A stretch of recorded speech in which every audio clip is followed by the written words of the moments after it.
Hello বন্ধুরা, আজকে তোমাদেরকে আমার রুমটা দেখাবো, কোন রুমে থাকি। ঠিক আছে, তোমাদের সাথে দুটো কথা শেয়ার করব, তার জন্য তোমাদেরকে আজকে আমি দেখাবো যে আমি কীরকম ঘরে থাকি। একটু সিদ্ধ ভাত করলাম, করে খেলাম, খেয়ে একটু শুলাম। তো চলো আগে আমার ঘরটা দেখাই তোমাদেরকে। এই দেখো, এই ঘরটা দেখছো যে, এই ঘরটা কিন্তু পুরো টুকরো ইটের ঘর। ঠিক আছে, এই ঘরটা যখন আমার বাবা মা ছিল বেঁচে, তখন এই ঘরটা করছিল। মানে আগে আমাদের একটা ছনের ঘরই ছিল, ছনের ঘর ছিল, চারোদিকে মানে ছন দিয়ে ঘেরা দেওয়া ছিল। তারপরে হচ্ছে আমি মাকে বললাম যে মা, আমার বাবা মরে যাওয়ার পরে, তখন তো বাবা নেই, তো এখন বারবার কে মানে বেড়াটা কিনে আনবে। তো আমি তখন এই টুকরো ইটগুলো কিনে নিয়ে আসলাম, নিয়ে এসে টুকরো ইটগুলো দিয়ে বেড়া বানালাম, বুঝছো।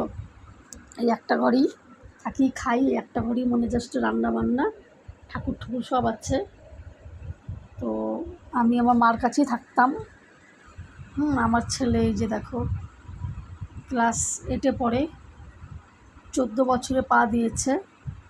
ছেলের 3টা মাস্টার আছে, 2টা মাস্টার আছে, একটা মানে আকাশিকে।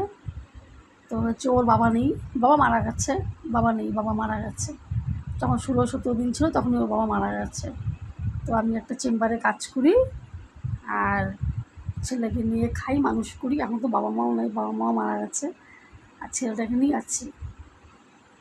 মানে আর মা যখন ছিল, মা বলেছিল যে একটা বিয়ে করো, আমি বিয়ে থাওয়া করিনি, ছেলেকে নিয়েই থাকি মার বাড়িতে, ছেলেকে নিয়েই খাই থাকি। আর সব মানে সব বান্ধবীরা ভিডিও করে, ভিডিও বানায়, নাচ গান করে। তাই ওরা বললো তুই কাজকর্ম কর, যতটুকু পারিস মাঝে মাঝে একটু ভিডিও বানা, খুব ভালো লাগবে মনটা। মানে মন মরা ভাব একটা, যে সারাদিন কাজকর্ম করে এসে যে একটা মানে ক্লান্ত ভাব হয়ে যায়, সেই জিনিসটাও মানে ভিডিও করলে মনের মধ্যে ফুর্তি লাগবে বা প্রচুর ভালো লাগবে। সব ভাই বোন, ছোটো বড়ো ভাই বোন সবাই দেখবে, মানে জাস্ট আনন্দ ফুর্তির মধ্যেই থাকবি। তার জন্য করছি। তোমরা যদি আমাকে প্লিজ তোমরা যদি, আমি অনুরোধ করছি, একটুখানি আমাকে কমেন্ট করো, লাইক করো। তোমরা যদি আমার পাশে থাকো, আমার খুব ভালো লাগবে। আর এই ঘরটাতেই আমি থাকি, বুঝলে। যখন বৃষ্টি হয় তখন ঘর দিয়ে জল পড়ে, উপরে টিন দেওয়া আছে। তো এই যে উপরে টিন আছে দেখতেই পাচ্ছ, আর চারোদিকে হচ্ছে টুকরো ইট দেওয়া, মানে ইট দিয়ে আমি ঘেরা দিয়েছি। ভাবছিলাম যে মা থাকাকালেই ভাবছিলাম যে মা থাকতে থাকতে ঘরটাকে ভালো করে মানে একটু মানে